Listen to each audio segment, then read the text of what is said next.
If you ever thought that those immortal icons of Hollywood were perfect heroes, then think again, because in reality, they turn out to be the most skillfully concealed monsters.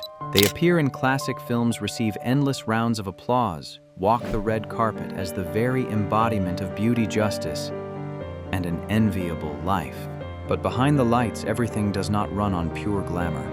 There are closed rooms where power gets traded in exchange for silence.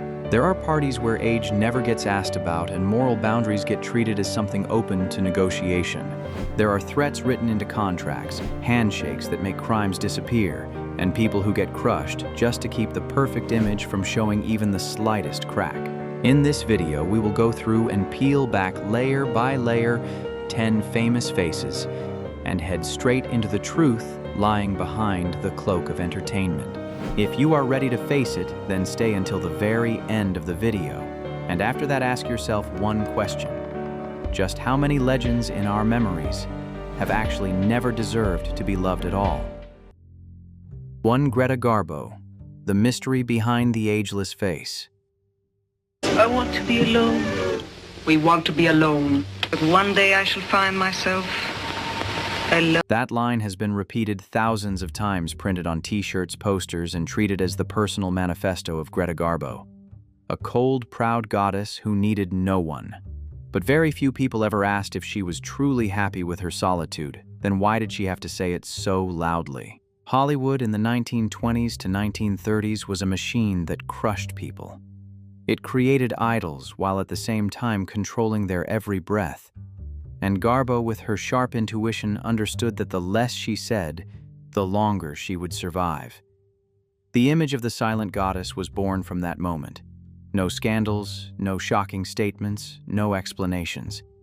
A face beautiful to the point of being almost inhuman.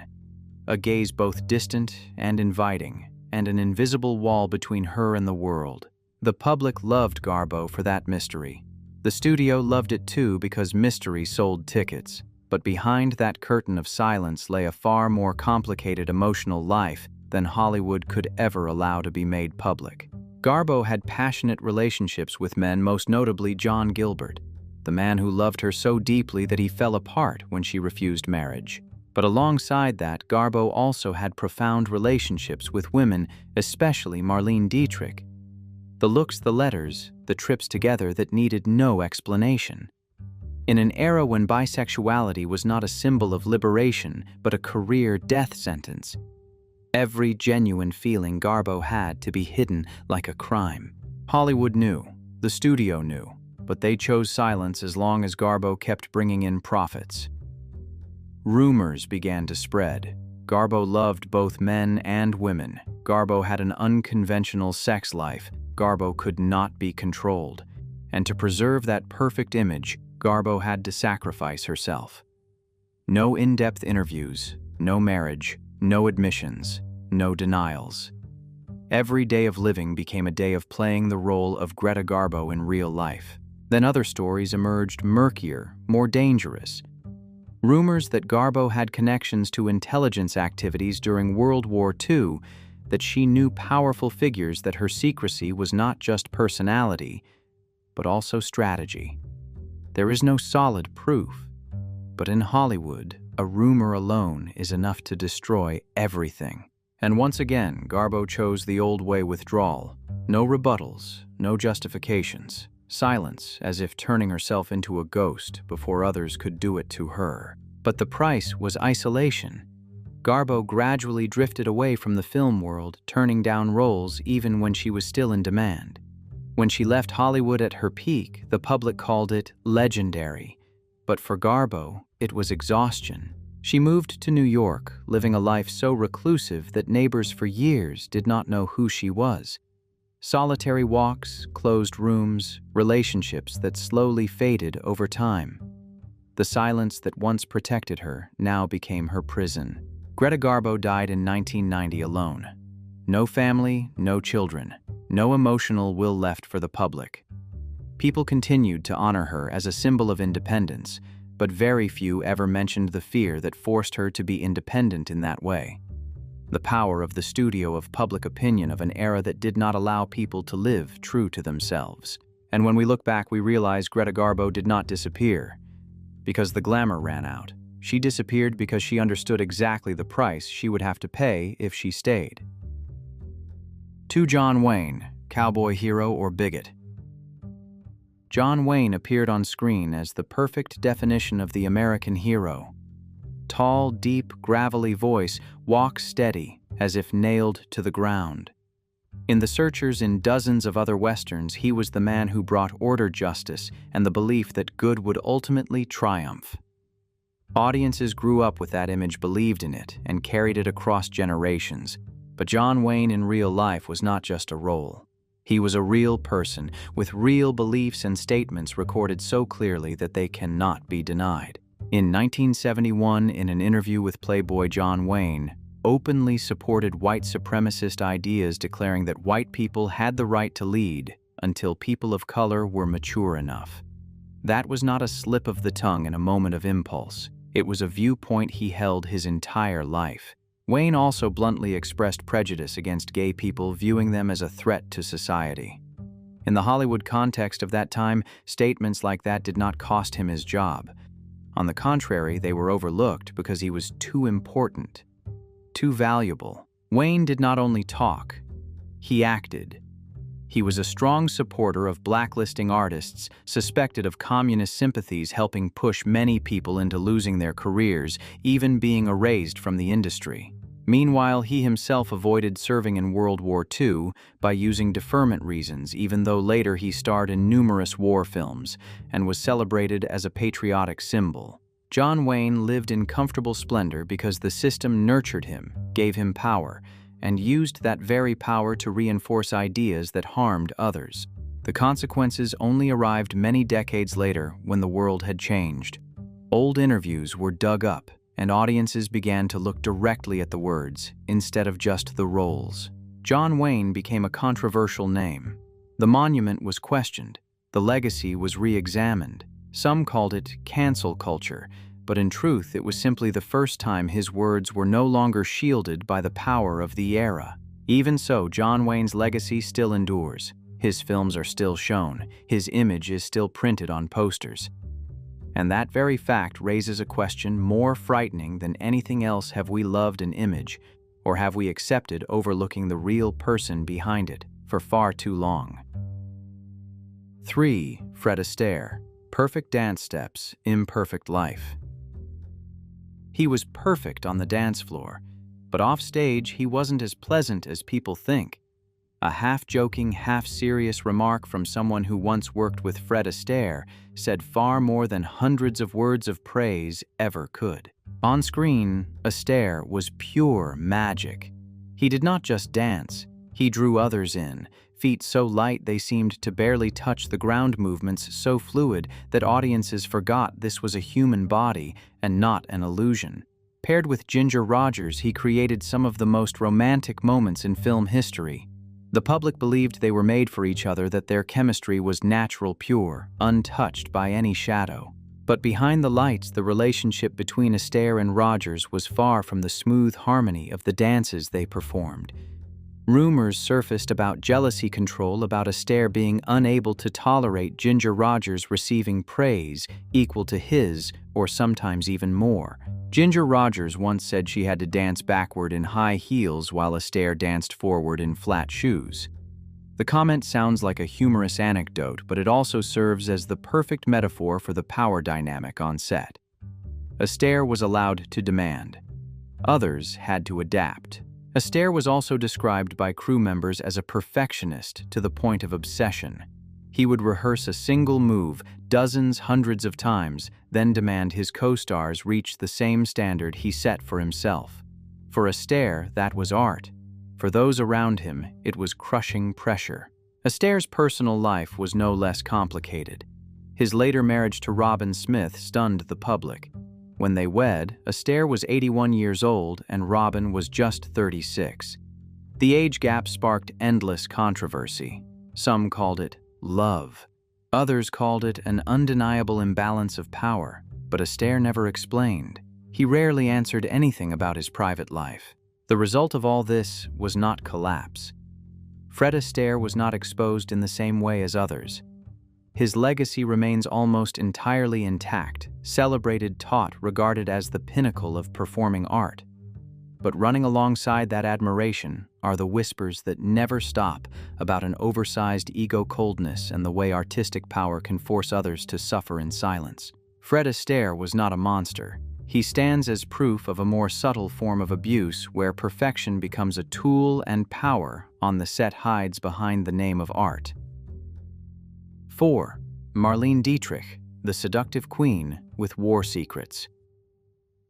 Marlene Dietrich was a living paradox, a woman celebrated as an anti-fascist icon, while at the same time surrounded by rumors that were never fully resolved.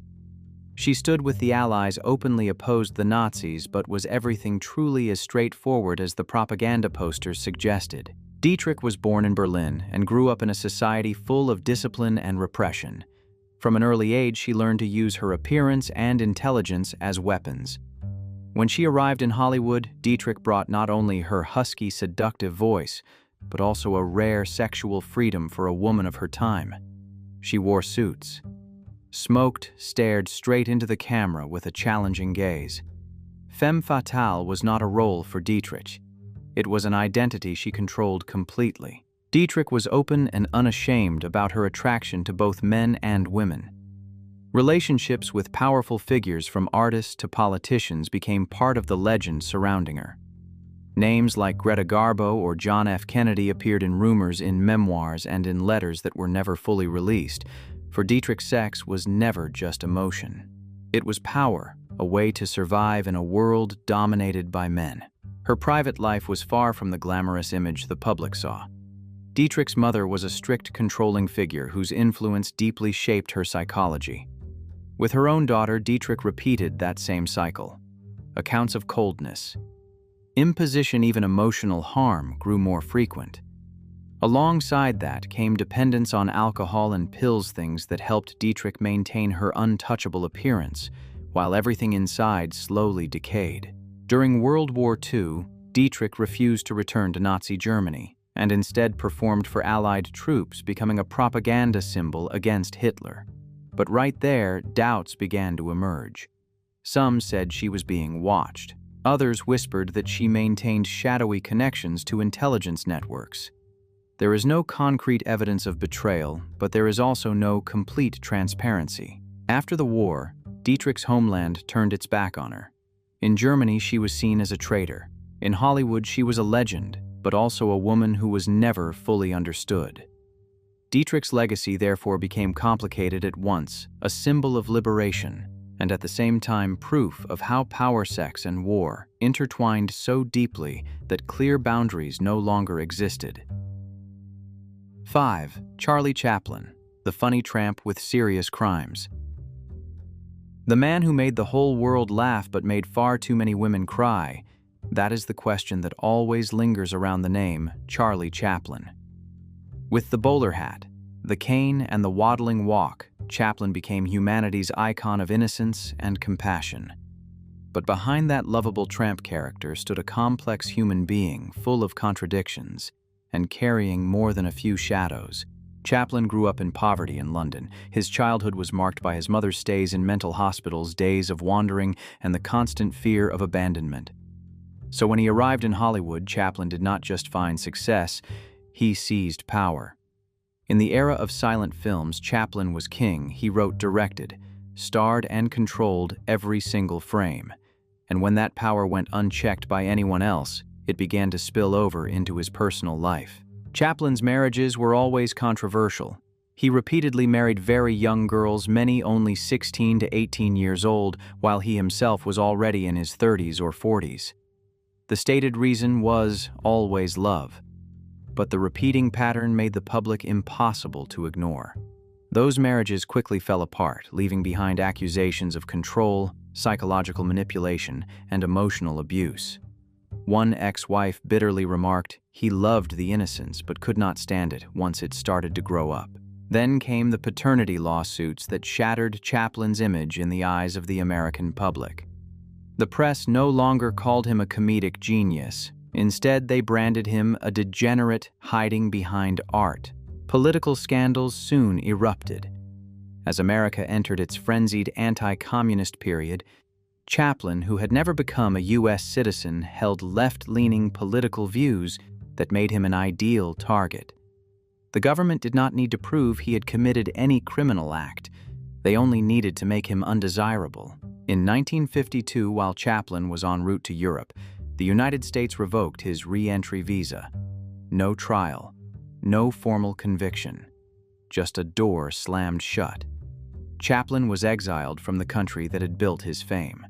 He spent the rest of his life in Switzerland, far from Hollywood, far from power, and far from the crowds that once hailed him as the saint of cinema. Chaplin's legacy therefore remains fractured. On one side, he is an undeniable genius who shaped the language of modern film. On the other, his private life is a series of ethical questions that have never been fully answered. Chaplin was not simply a monster, nor was he purely a victim. He was the product of a system that allowed genius to stand above moral standards and only turned its back when the cost became too high. 6. Sal Mineo, rebel with a sexual secret. A dark alley in West Hollywood, 1976. Sal Mineo fell after a single knife wound. No call for help. No clear witnesses. When they found him, the police simply said, "Robbery." Despite conflicting statements, the case closed quickly enough that the public asked no further questions. But for those who had ever entered Mineo's private world, that death was never as simple as that. Sal Mineo was once the symbol of rebellion.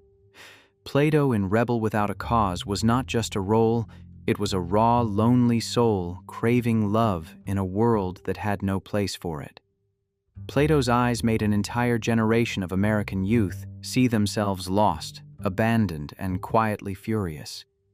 Mineo was only 16 when he became a star. Too young to understand that Hollywood loves its icons but never protects the real person behind them. Unlike James Dean, who died young and was canonized, Mineo had to keep living. And living for him became an increasingly difficult series of days. When the rebellious teenager image no longer fit the times, Mineo fell into a void. Roles grew scarce. Invitations disappeared. But what pushed him to the margins was not only changing tastes, it was a secret everyone knew, but no one was allowed to mention Sal Mineo was gay, and he did not entirely hide it. In the 1970s, Mineo began living more openly within his private circles. He had romantic relationships with many men from the arts world to the less safe faces of Hollywood nightlife. Some called Mineo reckless. Others said he was finally tired of pretending. In an era when male homosexuality was still seen as deviant, even dangerous, Mineo's refusal to hide himself any longer was like painting a target on his own back. Hollywood at the time did not openly punish him. They did something more subtle. They stayed silent. No major scandal, no formal accusations, just doors quietly closing. Mineo turned to theater directing, teaching acting. He kept working, but he never returned to the central position he once held.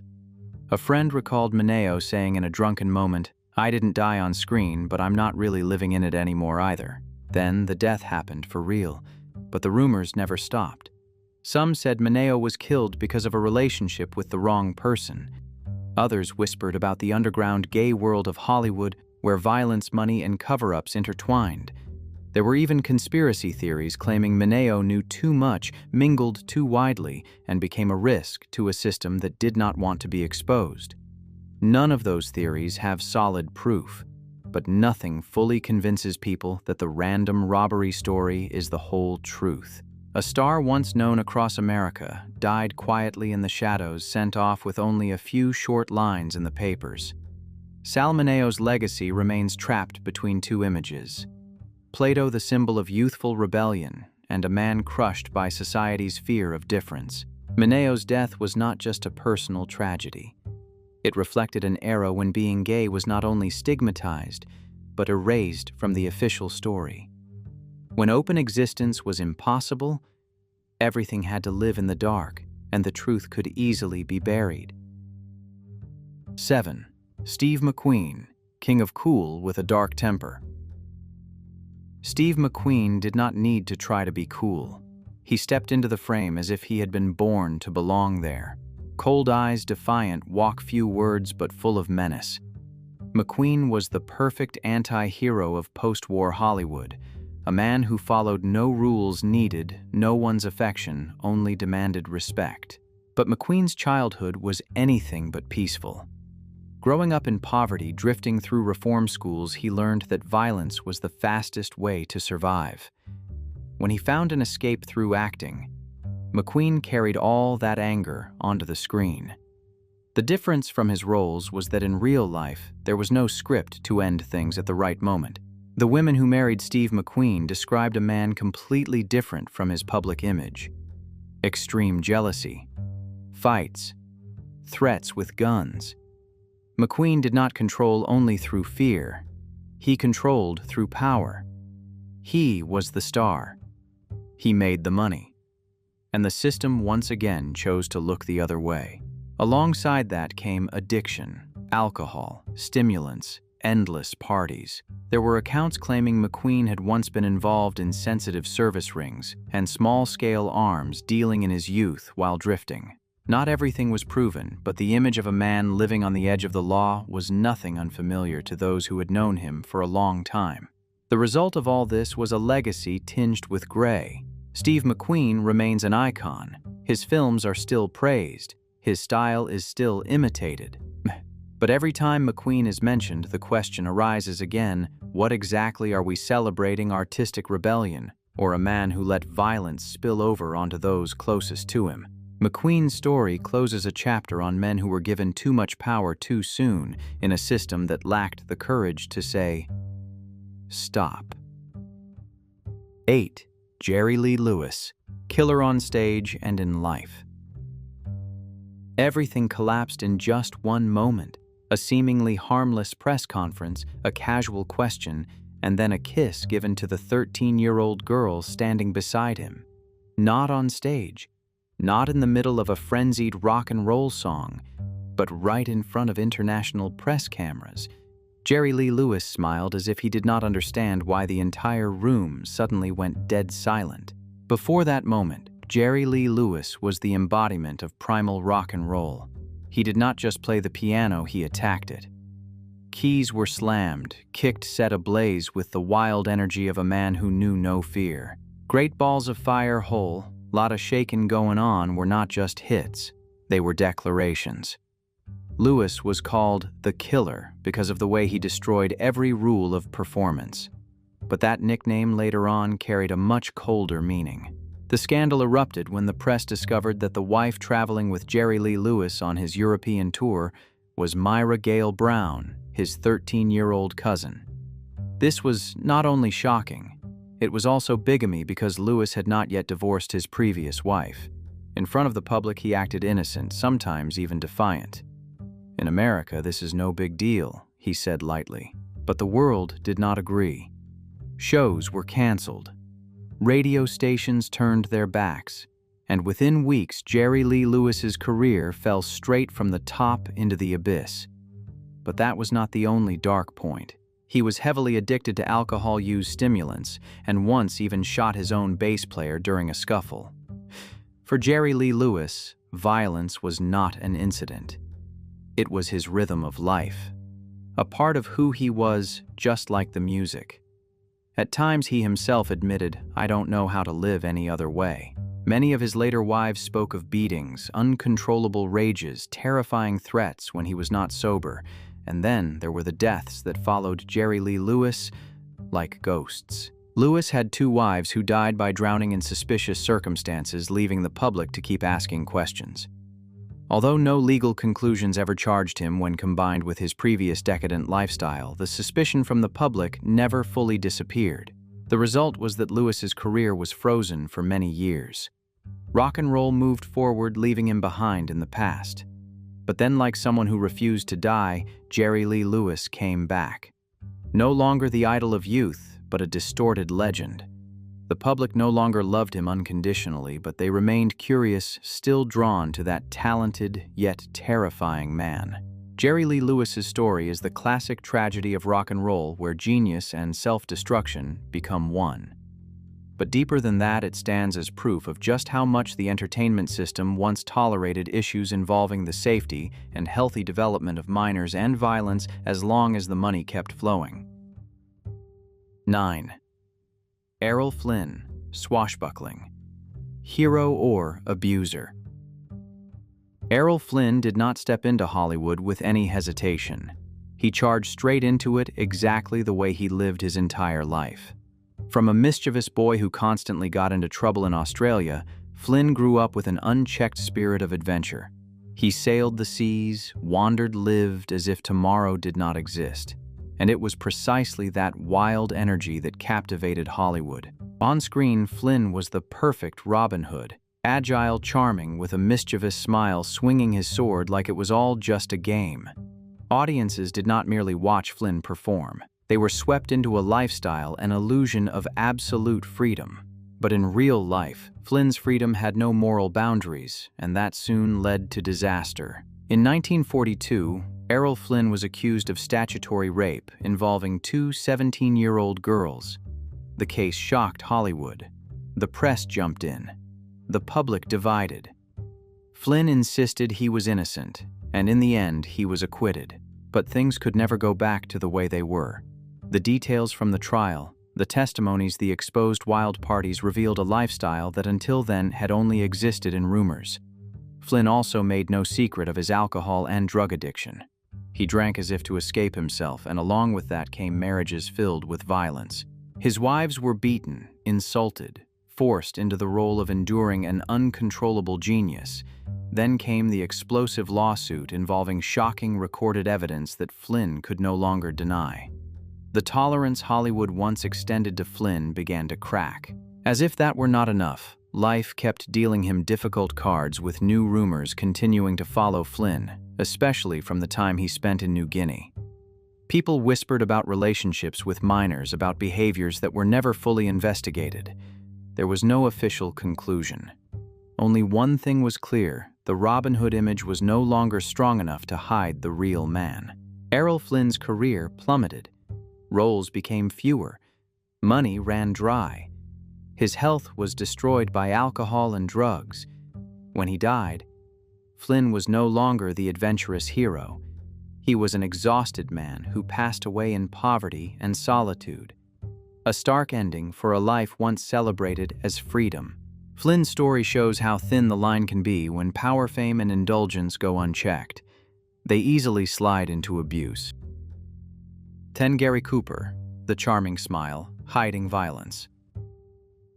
How could a man regarded as so perfect force the woman he loved to abort their own child? Gary Cooper stepped onto the screen as a flawless icon. Tall, calm, soft-spoken. The true cowboy hero, no need for show, no need for flash. Just standing still was enough to make audiences trust him. During Hollywood's golden years, Cooper represented the ideal man America wanted to see in itself.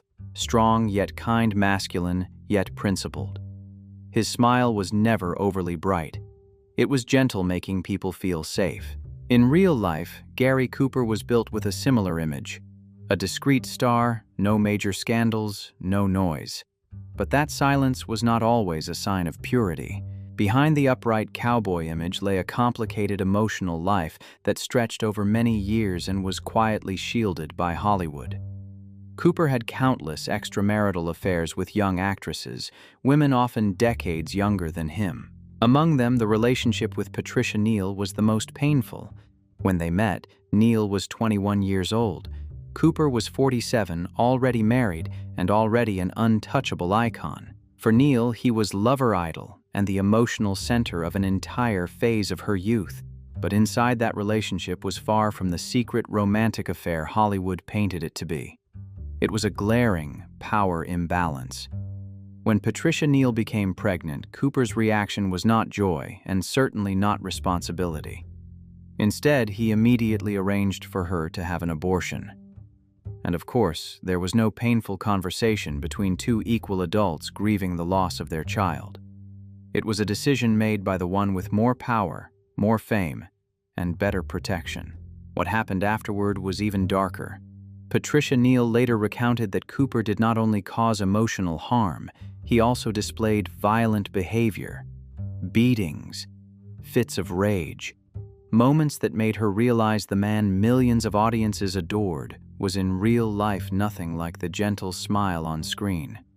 "I loved him," Neal once said, "and that love itself made me endure far longer than I should have." If the scandal had been exposed, it could have ended Cooper's career.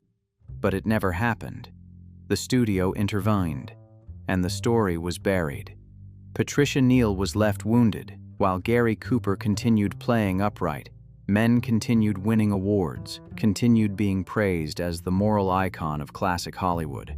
Alongside that were other quieter but no less dangerous rumors. Whispers about an intimate relationship between Cooper and Anderson Lawler, a close friend but one whose bond went beyond ordinary friendship. Though there was no solid proof, the whispers persisted for decades. In the context of Hollywood at that time, even the suspicion of being bisexual was enough to destroy everything. And so once again, the system chose silence. In the end, Gary Cooper died with his reputation almost completely intact. His films are still seen as the standard for American heroism. But Patricia Neal's story never disappeared. It exists as a crack in that perfect stone statue, a reminder that Hollywood's silence was not always accidental and that gentle smiles sometimes served only as a curtain, hiding emotional violence and the sexualization of those younger and more vulnerable. We have together peeled back the masks of the stars who were once idols to millions. All of them were sold by Hollywood with images as heroes, perfect icons, people who brought joy, inspiration, and dreams. On screen, they were light elegance, strength, allure, humanity. But behind the stage lights, they left scars. Young girls exploited families broken by violence and betrayal secrets, buried with money and power. Hollywood's golden age was not only a place that produced cinematic masterpieces, it was also a massive machine for covering up crimes. Decades have passed. Many secrets have been exposed through memoirs, biographies, and courageous voices speaking out, but countless stories remain buried forever. If this journey of unmasking has shocked you, made you rethink the idols you once loved, then that is exactly the purpose of today's video. Like if you feel tricked by at least one star on this list, subscribe and turn on notifications so you don't miss the next parts about Hollywood's dark side. And most importantly, comment below which star disappointed you the most or which one you once loved but now see differently. We will discuss and explore more together. Thank you for staying until the very last minute. See you in the next video. Have a truly awake day in this glamorous world. Peace out.